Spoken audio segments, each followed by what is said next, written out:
आइए, स्वागत है संस्कार एकेडमी के इस लेक्चर सीरीज में। आज हम इंग्लिश का अंग्रेजी विषय का लेक्चर देख रहे हैं, जिसमें हम टाइम एंड टेंस पर विचार करेंगे। यह एक ऐसा प्रसंग है जिसकी आवश्यकता 10वीं के बोर्ड के लिए भी है, 12वीं के बोर्ड के लिए भी है और लगभग दोनों ही बोर्ड में 5 से 6 प्रश्न प्रत्येक वर्ष आना ही आना होता है। तो आइए हम देखें इसे सरलता पूर्वक, किसी जटिलता में नहीं जाते हुए और परीक्षाओं को ध्यान में रखते हुए। तो सबसे पहले हम ये देखें कि टाइम और टेंस है क्या। टाइम और टेंस दो अलग अलग चीज है। टाइम का अर्थ होता है समय और टेंस का भी अर्थ होता है काल, और काल का मतलब समय भी होता है। लेकिन टाइम और टेंस में कहीं भी कोई समानता नहीं है, क्योंकि टाइम समय से संबंधित है, टाइम समय से संबंधित है और टेंस वर्ब फॉर्म से संबंधित है। या यूं कहें तो tense the study of verb forms is called tense. क्रिया के रूपों का अध्ययन ही टेंस की विषय वस्तु है और टाइम समय से संबंधित है। यह नॉन ग्रामेटिकल है।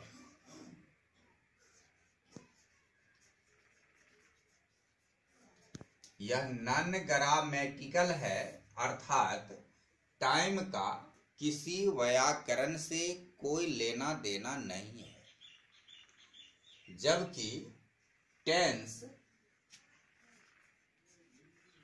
ग्रामेटिकल है। इसका संबंध व्याकरण से है।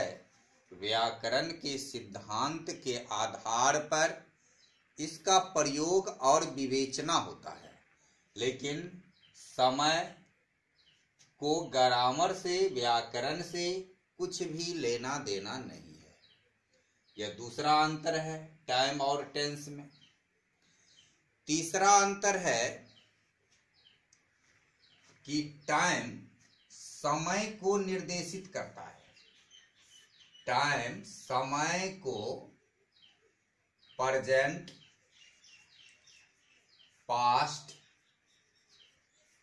और फ्यूचर, अर्थात यह वर्तमान के समय को भी निर्देशित करता है, भूत के समय को भी निर्देशित करता है और भविष्यत के समय को भी निर्देशित करता है। लेकिन टेंस किसी समय का निर्देशन नहीं है। यह वर्ब के रूपों का यानी फॉर्म्स का निरूपण है। टेंस वर्ब के फॉर्म्स का निरूपण है। चौथी अंतर है कि टाइम का कंसेप्ट, अवधारणा हमेशा सभी जगह समान होता है। टाइम का कंसेप्ट हमेशा सभी जगह समान होता है, लेकिन टेंस की विवेचना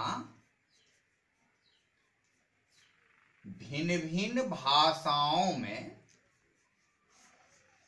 भिन्न भिन्न लैंग्वेज में भिन्न भिन्न होता है। जैसे कि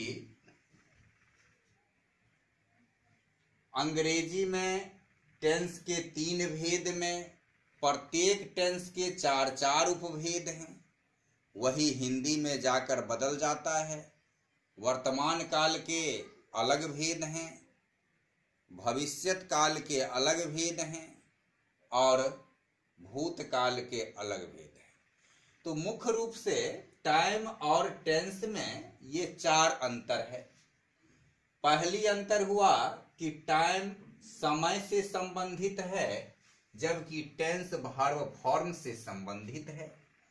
दूसरा अंतर है कि टाइम नॉन ग्रामेटिकल है, इसका व्याकरण से कोई लेना देना नहीं है, जबकि टेंस ग्रामेटिकल है, व्याकरण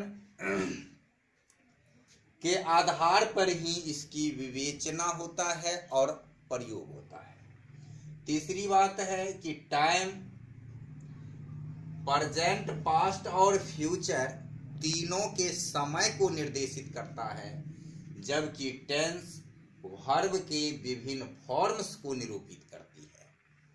चौथी बात है कि टाइम का कंसेप्ट हमेशा समान होता है, जबकि टेंस की विवेचना भिन्न भिन्न लैंग्वेज में भिन्न भिन्न होता है। तो इस तरह से हमने पहली बात टाइम और टेंस में भिन्नता को देखा। अब हम टाइम को यहां से रोकेंगे और टेंस को लेकर आगे बढ़ेंगे। तो टेंस हम सबसे पहले देखेंगे कि टेंस कितने प्रकार के होते हैं। तो टेंस मुख्यतया 3 प्रकार के होते हैं। प्रेजेंट टेंस, पास्ट टेंस और फ्यूचर टेंस। तो प्रेजेंट टेंस, पास्ट टेंस और फ्यूचर टेंस अंग्रेजी व्याकरण के अनुसार टेंस के ये 3 प्रकार हैं, भेद हैं। There are 3 kinds of tense: present tense, past tense and future tense। अब प्रत्येक टेंस के यानी प्रेजेंट टेंस के भी, पास्ट टेंस के भी और फ्यूचर टेंस के भी 4 सब काइंड्स होते हैं, उपभेद होते हैं। उस उपभेद को हम लिखें। पहला उपभेद है सिंपल, दूसरा है कंटीन्यूअस, तीसरा है परफेक्ट, चौथा है परफेक्ट कंटीन्यूअस।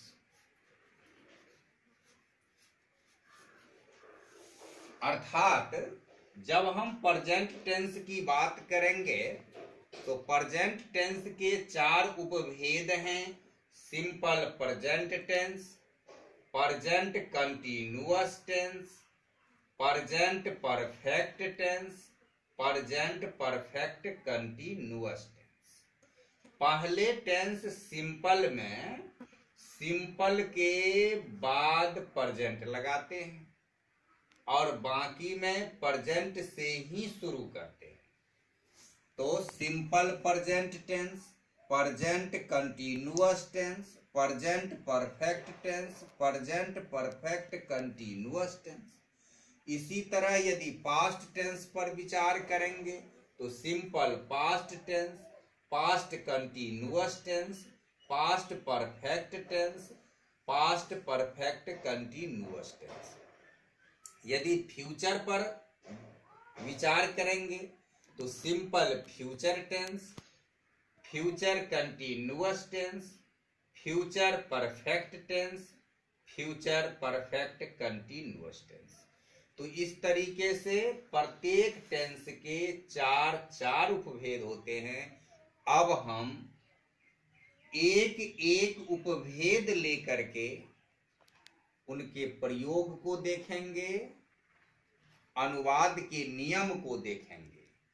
तो चलिए शुरू करते हैं सिंपल प्रेजेंट टेंस से।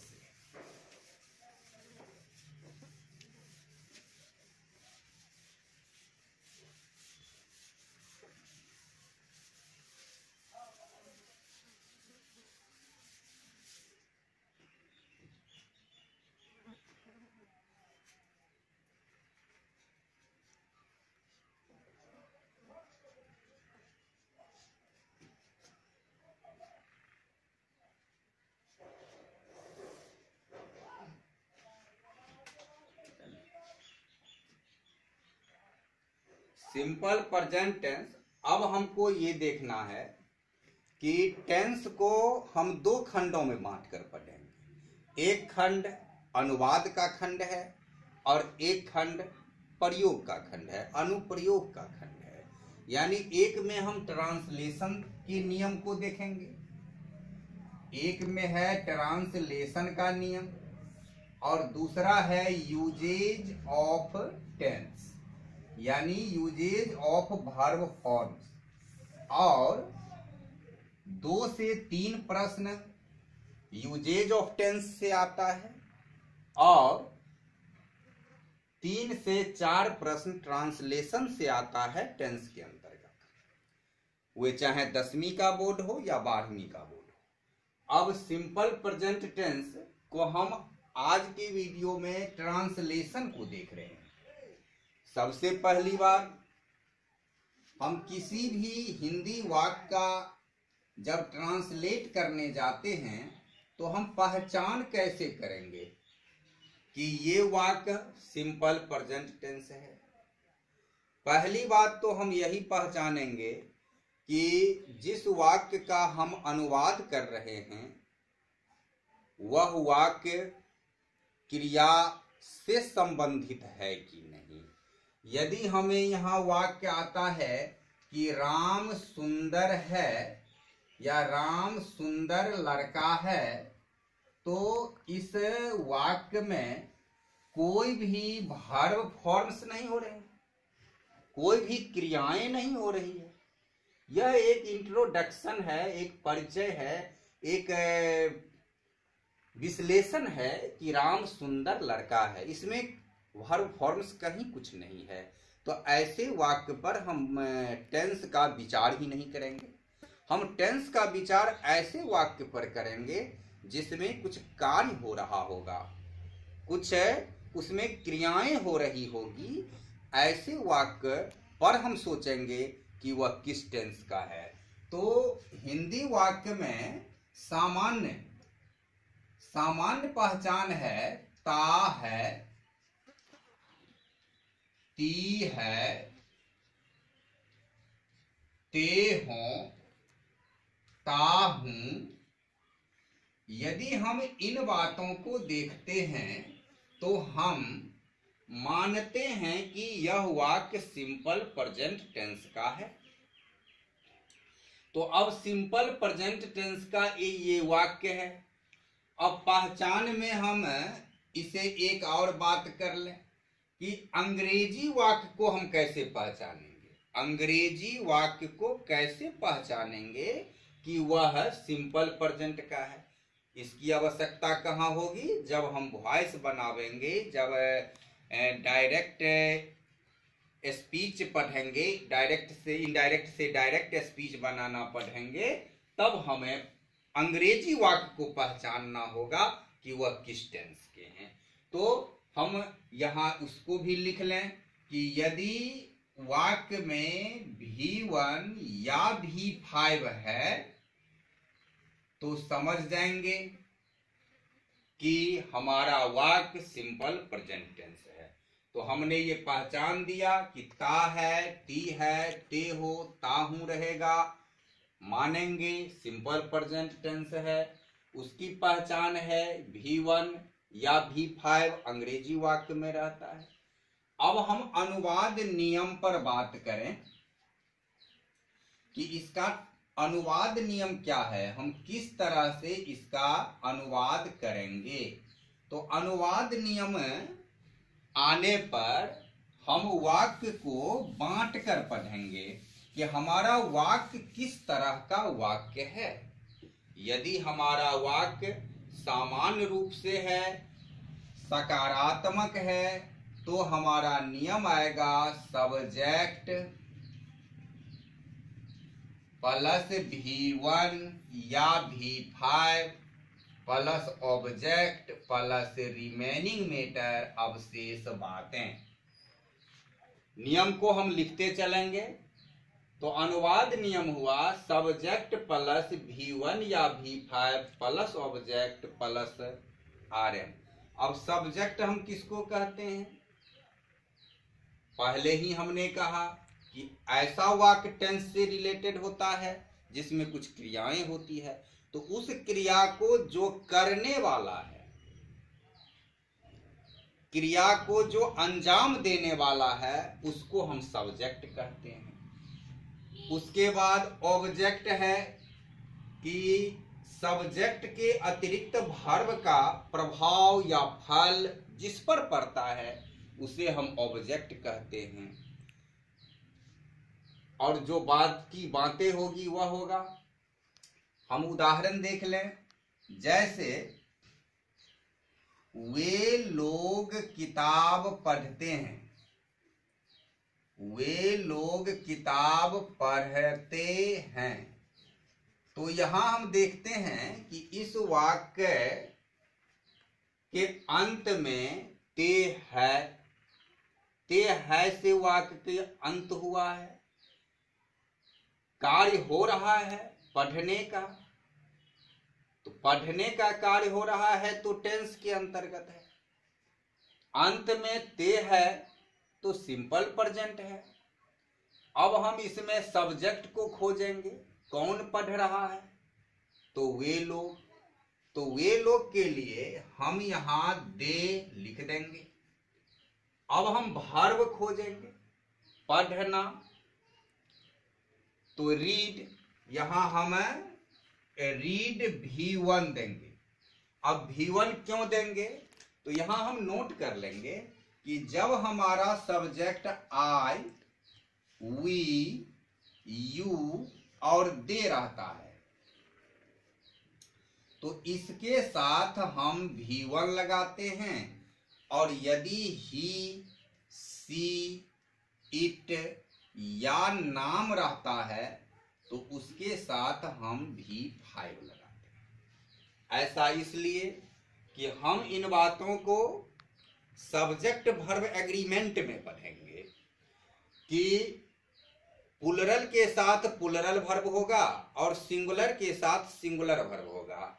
तो ये जो है वी, यू, दे, ये सब प्लुरल है, बहुवचन है। तो बहुवचन वर्ब के फॉर्म वर्ब की पहली अवस्था होती है V1, और ही, सी, इट या एक नाम सिंगुलर है, और जब वर्ब में हम एस या ईएस लगा देते हैं तो सिंगुलर बन जाता है। यह एक थोड़ी उल्टी सी बात है कि जैसे मान लो कि हम यहां एक शब्द लेते हैं कि बॉक्स, और इसमें यदि हम ईएस लगा देते हैं तो ये प्लुरल है और ये सिंगुलर है। लेकिन यहां हमने कहा कि जब प्लुरल में एस या ईएस जोड़ोगे तो सिंगुलर बनेगा। तो कंफ्यूज नहीं होना है, हम यहां वर्ब की बात कर रहे हैं और यह नाउन है। जब नाउन में एस ईएस जोड़ता है तो सिंगुलर से प्लुरल होता है, लेकिन वर्ब में एस ईएस जोड़ता है तो प्लुरल से सिंगुलर बनता है। तो इसी तरीका से चूंकि दे बहुवचन है, यहां एक आई सिंगुलर है, लेकिन आई का प्रयोग अंग्रेजी व्याकरण के अंतर्गत अधिकांशतः प्लुरल के रूप में ही होता है। तो वे लोग किताब पढ़ते हैं, दे वर्ब हमने चुन लिया कि भाई V1 देना है कि V5। हमने निर्णय कर लिया कि दे प्लुरल है, प्लुरल वर्ब देंगे, प्लुरल वर्ब V1 होता है, तो हम V5 नहीं देंगे। निर्णय हो गया दो में से एक V1 का। अब है ऑब्जेक्ट, तो वे लोग किताब पढ़ते हैं। हम यदि क्या लगाकर प्रश्न कर दें वे लोग क्या पढ़ते हैं, तो उत्तर मिल जाएगा किताब, और यही किताब हमारा ऑब्जेक्ट है, तो यहां हम लिखेंगे बुक। अब हम वाक्य बनाते समय एक चीज पर और विशेष रूप से ध्यान देंगे, जहां ज्यादा से ज्यादा गलतियां होती है। यदि कहीं वाक्य में कोई नाउन आवे तो एक नजर ये देखना है कि वह नाउन हमारे कॉमन नाउन तो नहीं है, जातिवाचक तो नहीं है, और यदि जातिवाचक है तो हमें वहां कुछ न कुछ और करना होगा। क्या करना होगा? करना ये होगा कि यदि वे नाउन सिंगुलर का बोध करावेगा तो हम इसके पहले ए या एन लगावेंगे निश्चित रूप से। यदि नहीं लगावेंगे तो हमारा ट्रांसलेशन अशुद्ध माना जाएगा। और यदि प्लुरल है, प्लुरल का बोध करा रहा है, तब फिर हमको उसे प्लुरल बनाकर लिखना होगा, सिंगुलर से प्लुरल।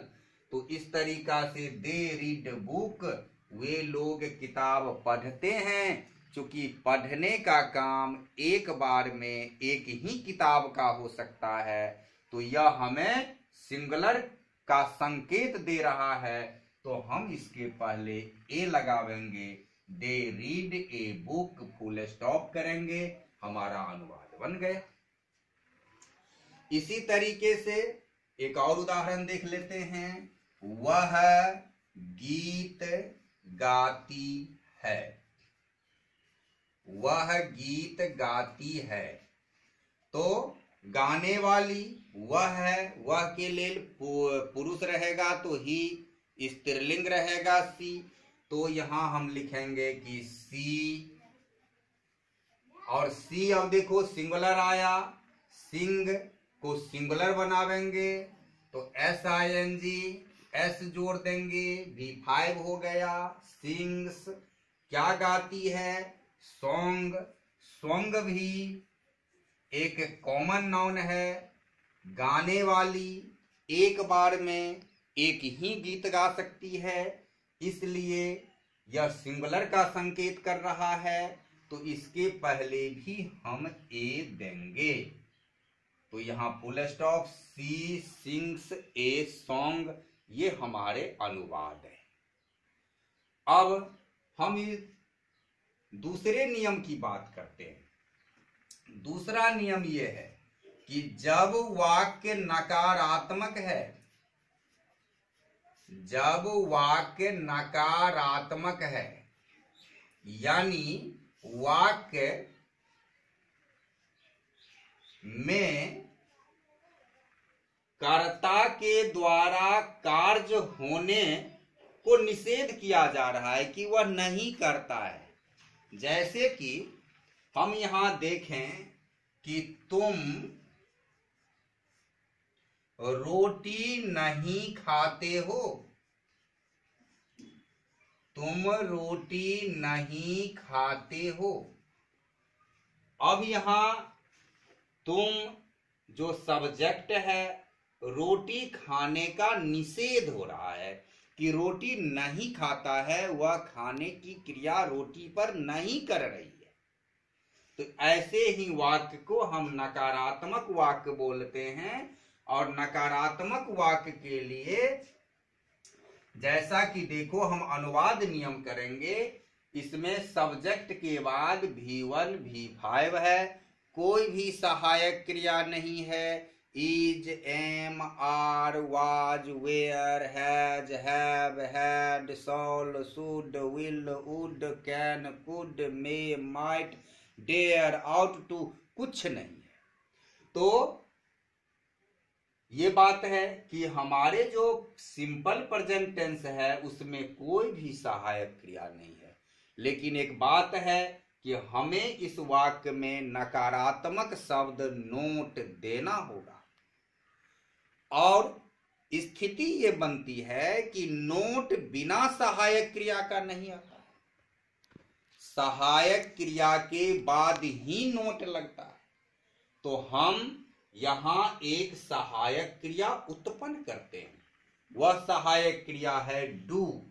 तो सब्जेक्ट प्लस डू, और जिस तरह V1 या V5 उसी तरह डू V1 है और इसी का V5 डज, तो डू या डज प्लस नोट, और चूंकि एक बार V1 V5 का बंटवारा हो गया तो अब हमें V1 V5 नहीं करना है, सिर्फ वर्ब का पहला रूप आएगा V1 और plus object plus remaining matter.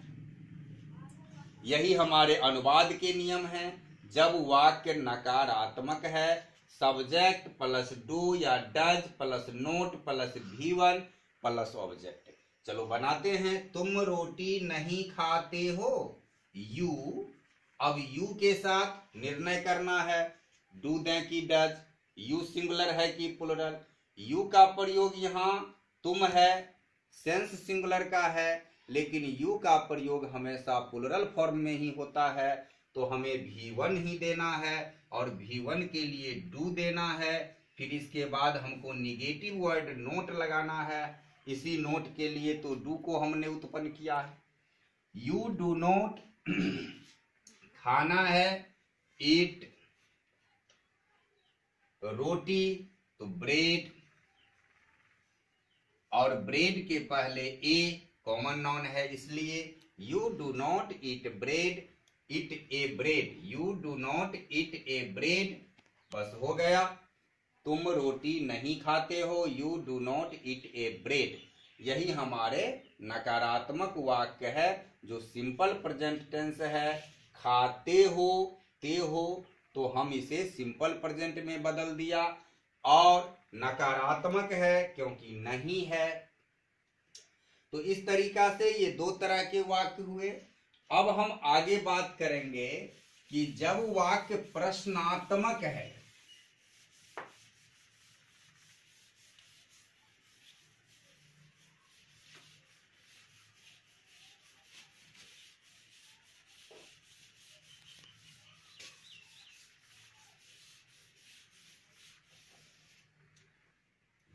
जब वाक्य प्रश्नात्मक है, प्रश्नात्मक का मतलब क्या हुआ?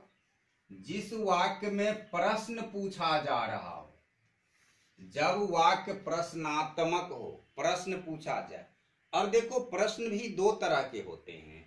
एक होता है जिसको हम कहते हैं yes no question. Yes no question, yes no question का अर्थ ये है, ऐसा वाक्य जिसमें पूछे गए प्रश्न का उत्तर हाँ या नहीं में दिया जा सके। जैसे यदि यहां पूछे कि क्या तुम बाजार जाते हो, क्या तुम बाजार जाते हो, तो हम इसका उत्तर दे सकते हैं हाँ मैं बाजार जाता हूं, या नहीं मैं बाजार नहीं जाता हूं। तो यहां हाँ या नहीं में उत्तर मिल रहा है। लेकिन यहां यदि हम प्रश्न करें कि तुम बाजार क्यों नहीं जाते हो, तुम बाजार क्यों नहीं जाते हो, तुम बाजार क्यों नहीं जाते हो, तो हम इसका जवाब नहीं दे सकते हैं कि हाँ हम बाजार नहीं जाते हैं, नहीं मैं बाजार जाता हूं। ऐसा हम कोई जवाब नहीं दे सकते हैं। तो इस तरह से एक प्रश्नात्मक वाक्य आता है और एक इस तरह का प्रश्नात्मक है। तो जिस प्रश्न का जवाब हम हाँ या नहीं में दे सकते हैं वह प्रश्न एस नो क्वेश्चन कहलाता है, और इसके लिए हमारा कंस्ट्रक्शन होगा, स्ट्रक्चर होगा सब्जेक्ट प्लस सब्जेक्ट नहीं, इसका हम शुरुआत डू या डज से करते हैं।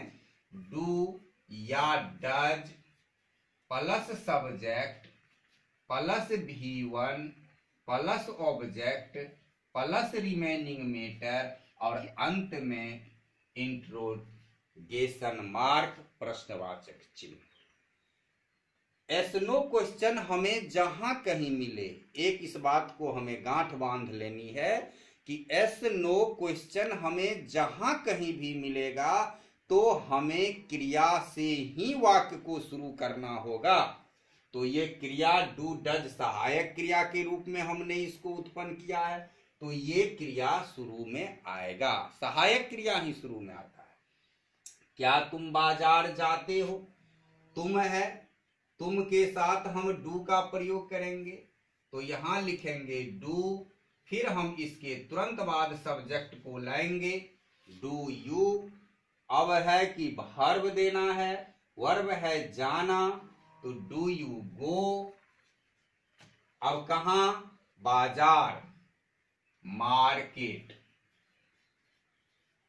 अब हमें मेन नियम के साथ साथ कुछ बातों को ध्यान में रखकर चलना है, जैसे मैंने कॉमन नाउन की बात बताई। दूसरी बात है कि जब हम किसी स्थान को जाते हैं, बाजार को मन हम यहां से चलकर बाजार जाएंगे, यहां से चलकर विद्यालय जाएंगे, तो जहां कहीं जाना होता है तो उसके पहले हम एक प्रीपोजिशन लगाते हैं to. You go to market, do you go to market. यहां यदि वाक्य है कि क्या वह क्रिकेट नहीं खेलती है, क्या वह क्रिकेट नहीं खेलती है। अब यहां देखो प्रश्न भी बन रहा है, हाँ नहीं, हाँ खेलती है, नहीं खेलती है, एसनो क्वेश्चन है, जवाब मिल सकता है। क्या वह क्रिकेट नहीं खेलती है, और नकारात्मक शब्द भी है, नहीं भी है, तो हमें घबराने की बात नहीं है। हम शुरुआत करेंगे वह है डज से, सिंगुलर है, इसके बाद हमें सब्जेक्ट ही देना है। खेलती है सी हुआ, डज सी, तब तुम्हें नोट देना है या जो करना है करेंगे।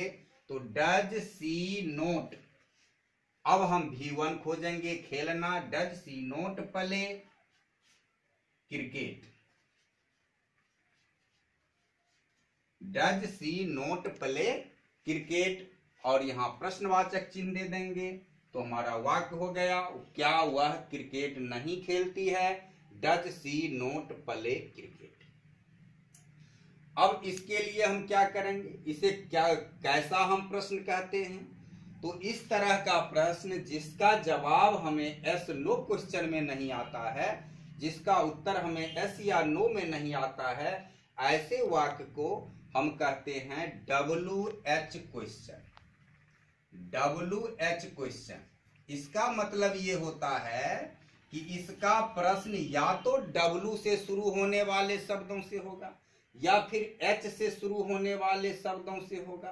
तो इसके लिए कुछ नहीं करना है, ये WH वर्ड जोड़ देना है, WH वर्ड को जोड़ देना है, और इसके बाद इसका जो नियम है डू या does plus subject plus V1 plus object plus RM plus interrogation mark.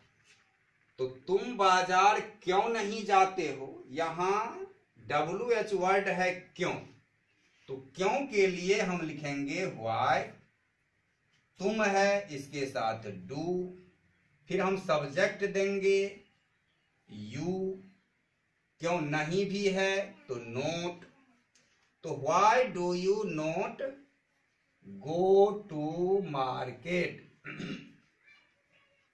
और प्रश्नवाचक चिन्ह दे देंगे, तो हमारा ये वाक्य हो गया। तो इस तरीका से हमने देखा कि सिंपल प्रेजेंट टेंस के किस प्रकार के वाक्यों को हम किस तरह अंग्रेजी में अनुवादित करते हैं, अनुवाद बनाते हैं। अब हम एक दो विशेष नियम देखेंगे, एक दो विशेष नियम देखेंगे, उसकी पहचान भी अलग होगी और उसका हम अनुवाद कैसे बनाते हैं। अब यदि हिंदी वाक्य में, अब ये विशेष नियम है, यदि हिंदी वाक्य में जानता है, इसमें भी ता है लेकिन सीधा ता नहीं है, जानता है, जानती है, जानते हो, ये सब रहता है, तब हम इसका अनुवाद कैसे बनाते हैं। जैसे मैं पढ़ना जानता हूं, तुम तैरना जानते हो, वे लोग खेलना जानते हैं। तो यदि हिंदी वाक्य में जानता है, जानती है, जानते हो, तो इस प्रकार के वाक्यों का अनुवाद हम जो पढ़े उस तरीका से नहीं बनेगा। इसके लिए अनुवाद नियम है कि हम सब्जेक्ट देंगे, फिर एक शब्द देंगे नो या नोज, जिसका अर्थ जानना होता है। यही फिर है V1 V5 और कुछ नहीं है। तो subject plus know or knows, इसके बाद हम देंगे हाउ टू, तब देंगे V1 और तब देंगे object. Subject plus know or knows plus how to plus V1 plus object. जैसे कि मैं पढ़ना जानता हूं, मैं पढ़ना जानता हूं। आई के साथ V1 हुआ, know how to read, I know how to read, मैं पढ़ना जानता हूं। इसी में यदि नकारात्मक आ जाए, तुम खेलना नहीं जानते हो, तुम खेलना नहीं जानते हो, कोई घबराने की बात नहीं है, बस हमको यही करना है, उससे नहीं लगाना है, डू डज लाना होगा और लिखेंगे कि you do not know, you do not know how to play, how to play. चलो एक और वाक्य देख लें। वे लोग, क्या वे लोग दौड़ना जानते हैं, क्या वे लोग दौड़ना जानते हैं। हम हाँ नहीं में जवाब दे सकते हैं, यस नो क्वेश्चन है तो बस वही बात हो जाएगा। यस नो क्वेश्चन में डू डज से वाक्य शुरू होता है, तो यहाँ वे लोग है, वे लोग के लिए do they know, do they know how to run, प्रश्नवाचक चिन्ह, क्या वे लोग दौड़ना जानता है। तो ये एक विशेष प्रकार की वाक्य है जिसका संरचना अलग है और उसे हम इस तरीका से बना लेते हैं। और ज्यादातर जब यूजेज ऑफ टेंस हम पढ़ेंगे तो इस तरह के प्रश्न ज्यादा पूछे जाते हैं। दूसरी बात है कि यदि हिंदी वाक्य में पढ़ता है, इसमें भी ता है, पढ़ता है, पढ़ती है, पढ़ते हों आदि रहे, तब हम इसका अनुवाद बनाते हैं सब्जेक्ट प्लस हैव या हैज